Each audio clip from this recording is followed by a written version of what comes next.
Welcome to the Geekcentric podcast, and welcome to our spoiler-free review for Chicken Run: Dawn of the Nugget. Are you sure you're ready for this? I was hatched ready, Dad.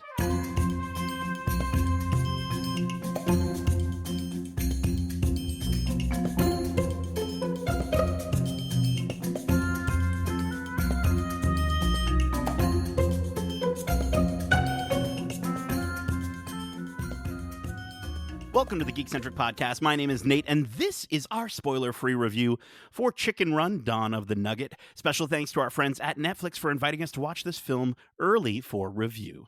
If you're joining us for the first time, we are Geekcentric, a podcast focusing on the world of movies, TV shows, video games, and all things geek-centric.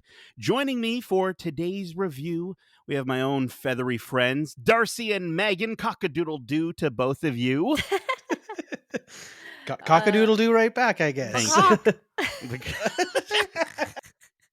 I wasn't sure how to, what to do here, so I thought that works. Listen, let's get into this. I think we just came off of our review for Darcy, you and I, for The Boy and the Heron from Hayao Miyazaki and Studio Ghibli. And it's just been, I said it in that review, I'm going to say it in this review again. I think it's been a really great year for animation. And here we're jumping into a movie from yet another legendary animation studio with Aardman Animation. And I wanted to kind of start off and just ask, for each of you, your history with Aardman films. Megan, why don't you kick us off?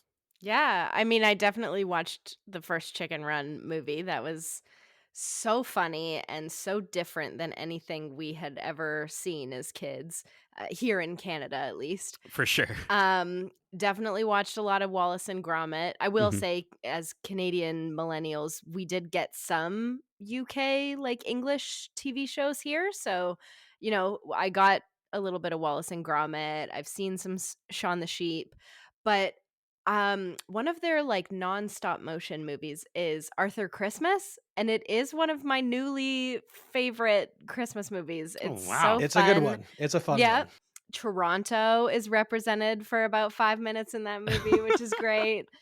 James McAvoy. Okay. Yeah, it's a good movie. You should Alright. check it out if you haven't seen it yet. Okay. And then finally, they just released a couple years ago Robin, which was a Christmas short. And it is just the cutest dang thing I've ever seen.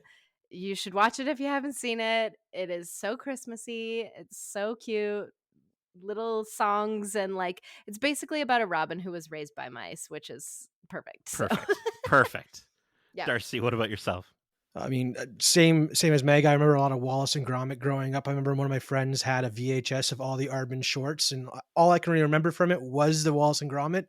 But again, watched that first Chicken Run so many times at sleepovers growing up because that was such a fun movie, and it felt like we weren't supposed to be watching it because Aardman always has those tones of being very real at times, and I love them for it. But honestly, there was a time there where I kind of fell off the Aardman train, and I recently got back on thanks to Star Wars Visions with that beautiful short from that one. So I'm catching up on the last 5 or 6 years of Aardman releases, and I have not yet watched Robin, but that is on my list for the season. So That's so perfect. Perfect Yeah. timing.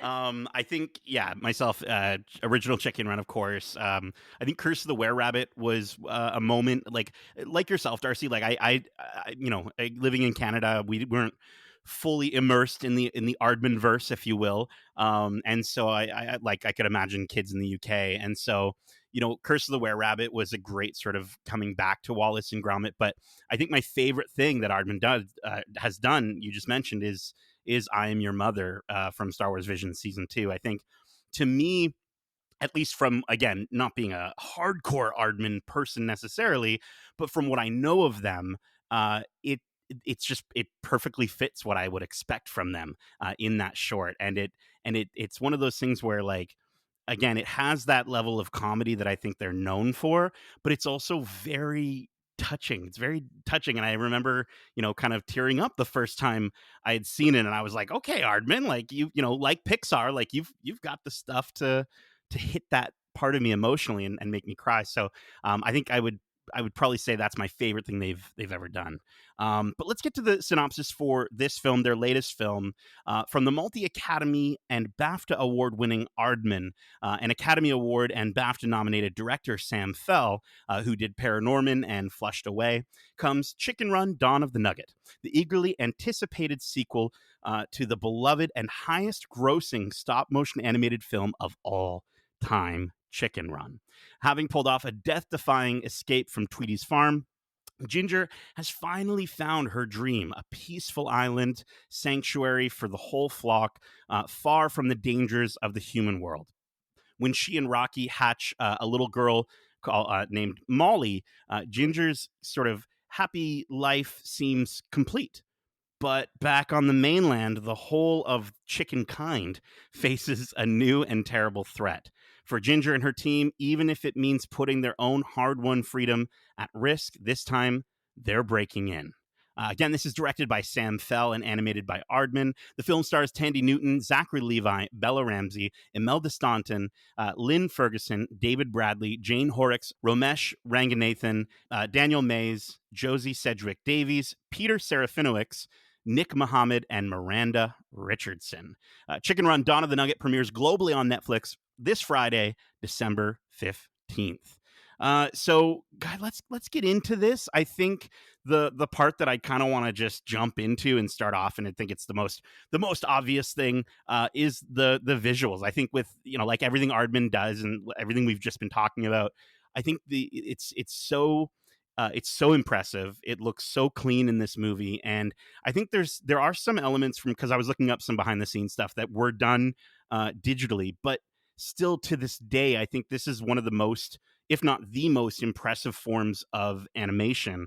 And I think that's what's so special about this studio and their movies is that kind of going into the film and during the first few scenes of any of their movies, their stop motion films, you're kind of like in like a state of shock of just like how gorgeous this looks and how impressive it is. But then as the movie kind of continues and goes on, that sort of takes a backseat, not in how impressive it is, but just how much you're paying attention to it, because you're kind of you're following the characters along on this adventure. And so I think for me, the best part of this film had to be its visuals, and it's so impressive to see where they came from 23 years ago to now, from the first Chicken Run to its. They said it's a highly anticipated sequel. I don't know about that, but I'll share the love with you guys. What did you guys think of this movie or its visuals? Yeah, for sure. I mean, the visuals of Aardman, like you said, are something that always stand out, and the way that they manage to capture such movement and dynamic camera movements and character, just moving through the screen feels so engaging because it is stop motion. I mean, this first scene in this movie, just as you're getting introduced to their new little island village or whatever, is so packed with all this motion in the background that is just the you think to yourself like how much effort and time goes into crafting these scenes, and Mm-hmm. the fact that they managed to pull it off for the whole movie is just phenomenal. So yeah, the visuals are again a huge standout for this movie. Yeah, I totally agree with everything you both just said. I also think this movie's so much more colorful than the first one. Yes. I don't know. I mean, it's obviously because of the themes, but in the 2000s, they had to work with what they had. Now you're able to do a lot of color correcting that maybe they didn't have access to, but it is just a much more vibrant film in a lot of ways, but specifically visually.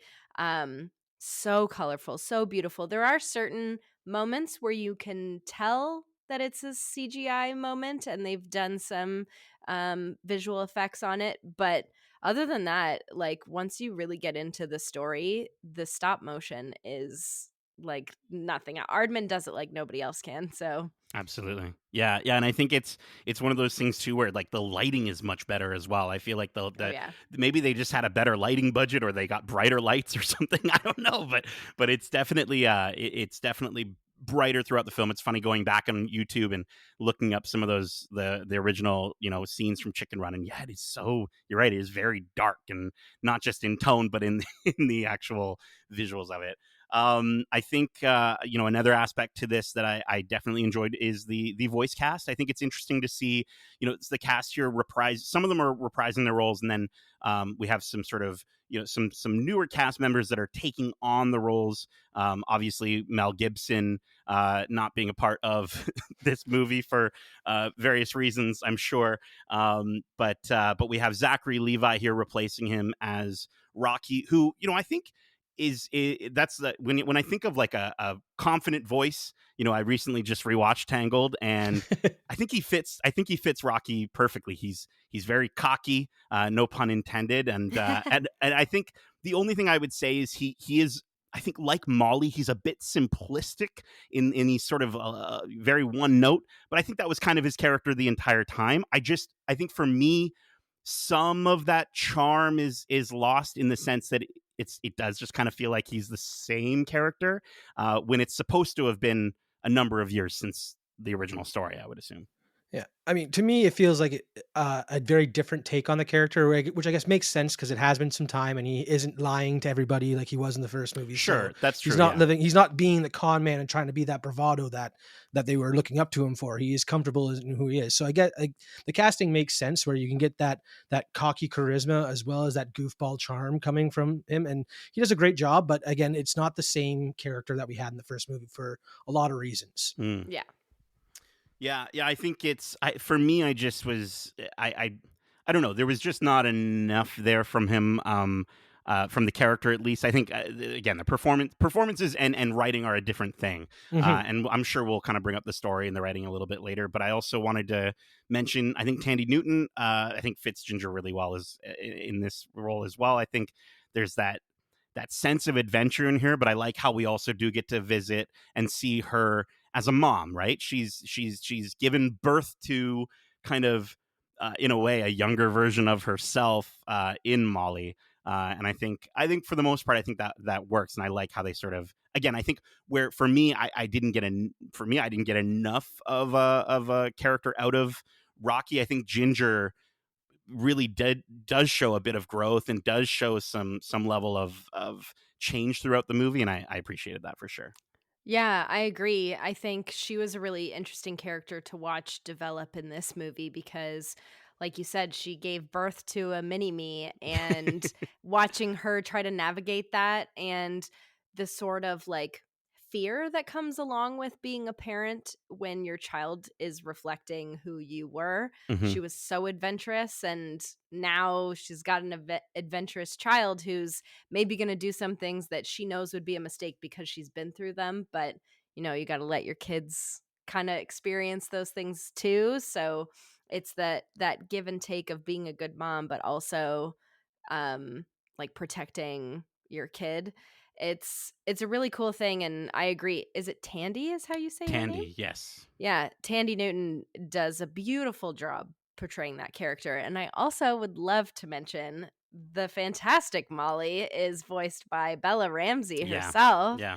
She's perfect for this role. She's also been in a show that I really love and movie called Hilda.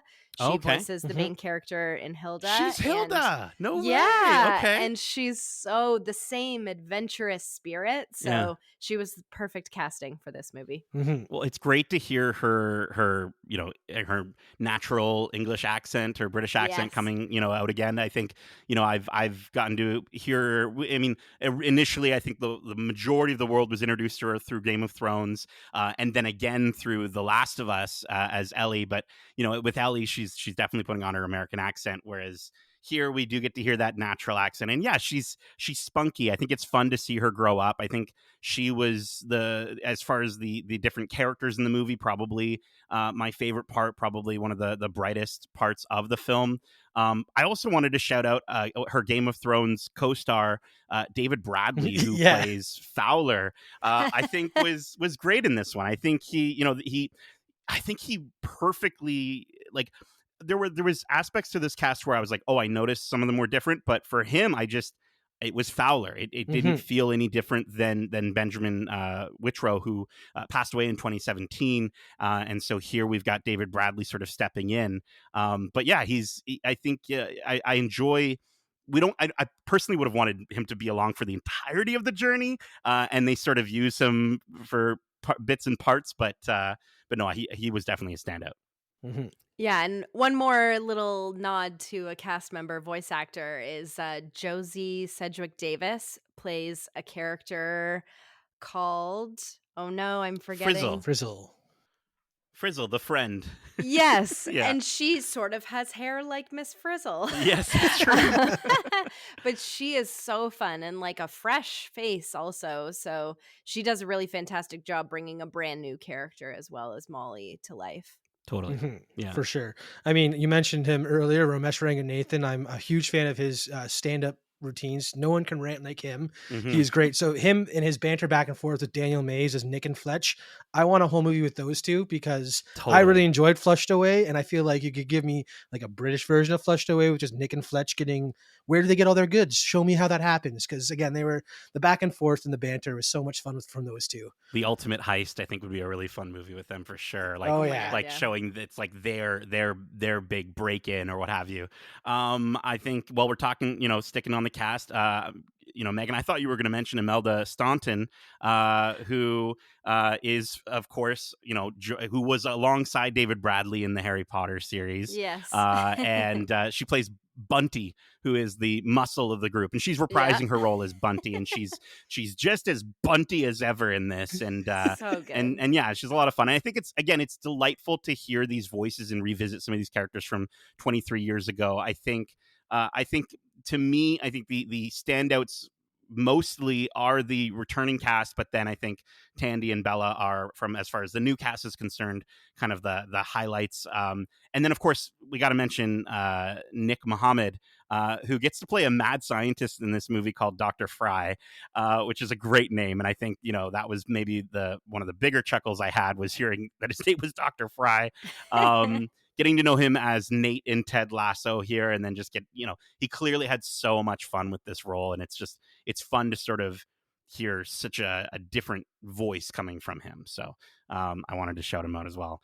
I think for me, the part where this movie starts to fall apart, unfortunately, the weakest part for myself, and you guys let me know if you agree. And I'm going to preface this by saying, like, again, I'm a 30 something year old. I don't know how old you guys are. You guys are all in your 20s, I'm sure. But I'm a 30 something year old, man, and I'm talking about an animated movie that is aimed at children. Absolutely. I think the story felt flat for me. I think it works as a follow up. I think you get some of those similar feelings that are that you had in the first one.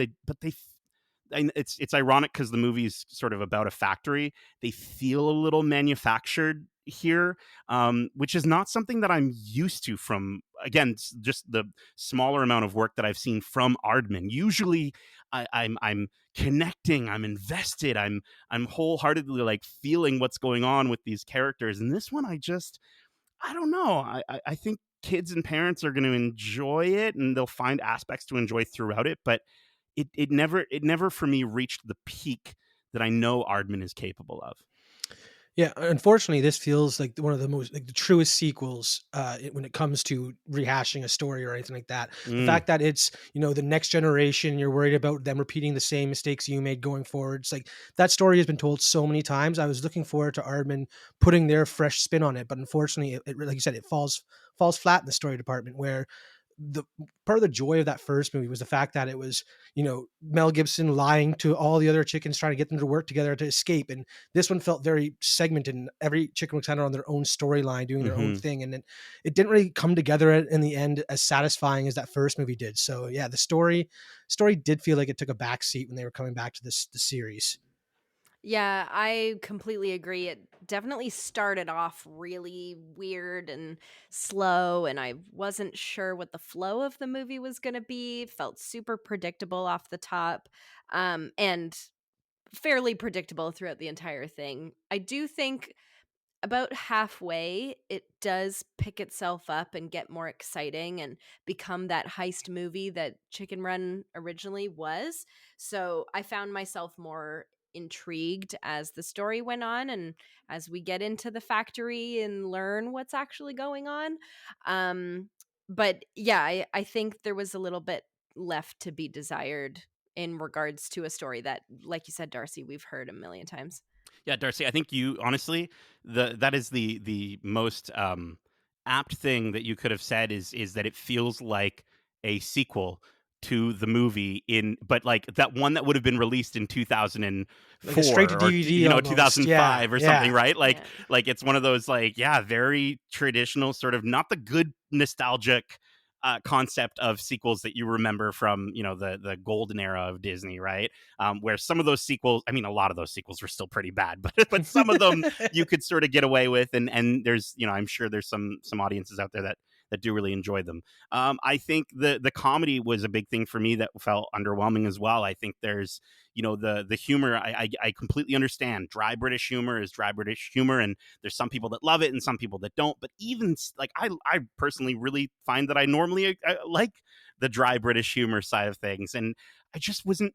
I wasn't getting more than a chuckle with some of these. Like it's kind of like a yeah, it's a. But I wasn't really getting anything beyond that. There was no full laughter. I wasn't really sort of feeling that humor, and I think there's some sight gags and some physical comedy that really young kids are probably going to still laugh at and enjoy, but I don't know, it didn't really get there for me. No, I completely agree. I am somebody who loves all British humor, only the dry stuff. Give me the driest humor there is.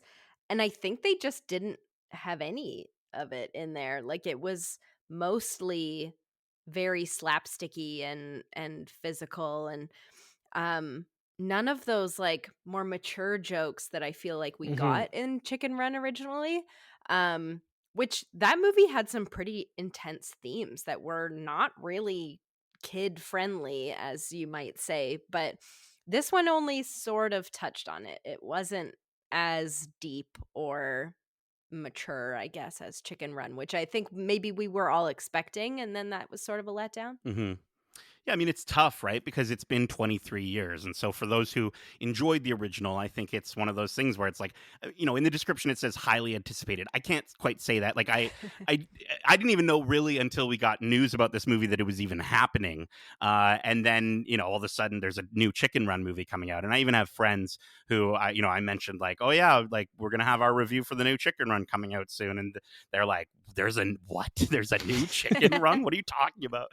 And so, yeah, I think I can't quite say it's hotly anticipated, but again, it's just, I think based on Aardman's previous work and what we're maybe more used to, I just don't know if this sort of, this really hit that. I don't know exactly if they're not going for us as an audience, maybe with some of our kids or family members who are younger, I just don't know who they are necessarily going for. I think the movie could also have been cut down by about 10 or 15 minutes. I think you know what it's interesting because the Super Mario Bros. Movie from earlier this year sort of hit that perfect sweet spot in terms of timing, and this movie is only about 10 minutes longer than that one. But for some reason, to me, from a pacing perspective, and like you were saying, Megan, it starts off a bit slow. It I felt the 10 minutes, I guess. I don't know. Yeah. I was ready for it to kind of wrap up earlier than it did. And yeah, I think they could have tightened it up a little bit. But with that said, let's get to our final overall thoughts and rating for this movie, which we're going to be rating on a scale of 1 to 5 free foul friends. Try saying that 3 times fast. Ah. Darcy, why don't we start with yourself, my friend?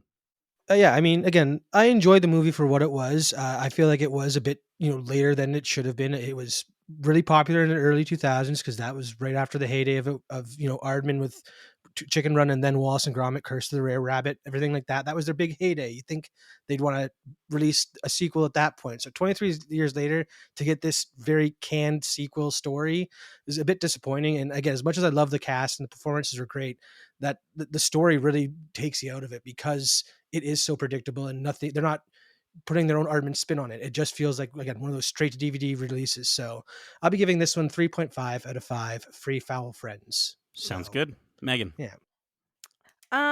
Yeah, I mean it definitely had a slow start. Picked up speed a little bit halfway through, and there were some moments that felt reminiscent of that original movie that we saw, but we did fall flat a little bit with the themes, the humor, and for me, wanting a pure stop motion movie, even though I know how difficult, well, I don't know how difficult that is, but I can only imagine. When you notice the CGI, it's a little sort of disheartening, but they do a great job. They know what they're good at, and I just wish we got a little bit more of that mature humor that we're they're known for, I guess, in Chicken Run. So, with all that being said, I'm going to give this a 3 out of 5 free foul friends. Nailed it. Nailed it.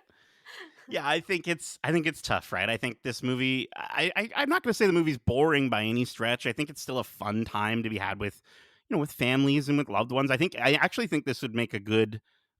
I think there's better movies for this, but if you're running out of stuff to watch, and you've watched all the other Aardman stuff, and you want something as sort of like an after Christmas movie, like maybe like you're still with your family, maybe a day or two after Christmas, and you want to just put something on Netflix.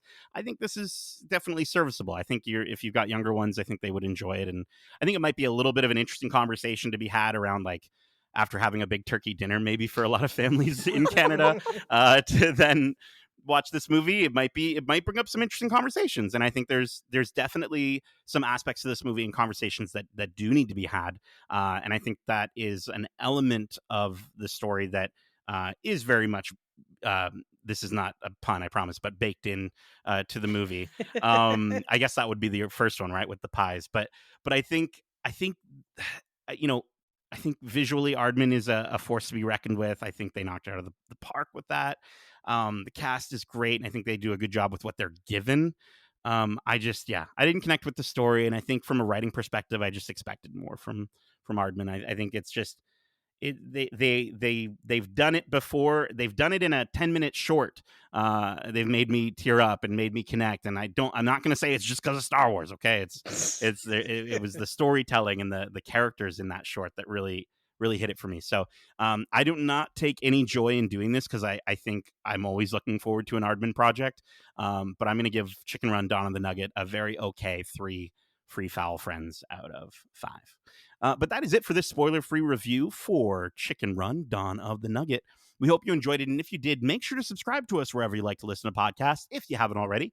And if you want to write into the show with your thoughts on this series or any of the shows or movies we cover, well, I'm gonna just get Darcy to just fry up. No, don't fry up.